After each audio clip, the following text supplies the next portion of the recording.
તું ક્વેશ્ચન નહીં ના કર, હું મારી આટલું રાખવું પડે મારી નોલેજ. સલામુ અલૈકુમ વરહમતુલ્લાહિ વબરકાતુહ. આજે મૌલાના તમારું નામ શું ને શું બારામાં તમે વાત કરી? મારું નામ છે અબ્દુલ વાહિદ ખાન જુમ્મા ખાન પઠાણ, વિરોચનનગર ગામ મારું, તાલુકો સાણંદ, જિલ્લો અમદાવાદ. જમીયત ઉલમા હિન્દમાં જનરલ સેક્રેટરીના હોદ્દા પર છું. અલ્હમ્દુલિલ્લાહ, અલ્લાહના ફઝલથી આજે વિરોચનનગર ગામના અંદર ઈદનો એક માહોલ જે કાયમ દર વર્ષે હોય છે એનાથી પણ સારો માહોલ આજે સર્જાયો છે. અને આ ઈદનો દિવસ ખુશીનો દિવસ છે અમારા માટે, બલકે પૂરા ભારત દેશ માટે બહુ મોટી ખુશીનો એક પેગામ છે અને ભાઈચારગીનો એક પેગામ છે.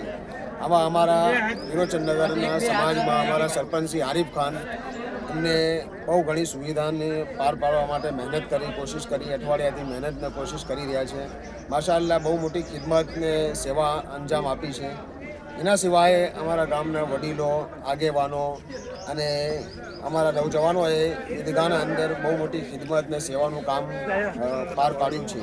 અને અલ્હમ્દુલિલ્લાહ આ ઈદગાહનો જે ઈદગાહના અંદર આજે જે નમાઝ થઈ, ઈદની નમાઝ 6 જાહિદ તકબીરના સાથે ઈદની નમાઝ પઢવામાં આવી.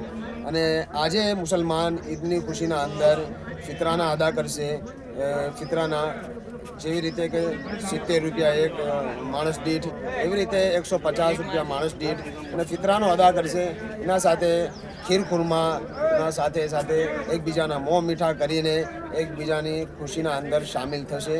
બસ અમારા તરફથી આ એક જ એવો પેગામ છે કે ભાઈ અમે ભારત દેશના અંદર રહીને, ભારત દેશના અંદર ભાઈ ભાઈના સાથે જે વ્યવહાર કરવામાં આવે છે એનાથી બી સારો આપણે વ્યવહાર કરીને ભાઈચારાનો એક ઉદ્દેશ અમે આપીએ.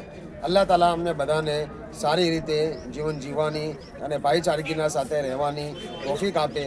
અસ્સલામુ અલૈકુમ વરહમતુલ્લાહ.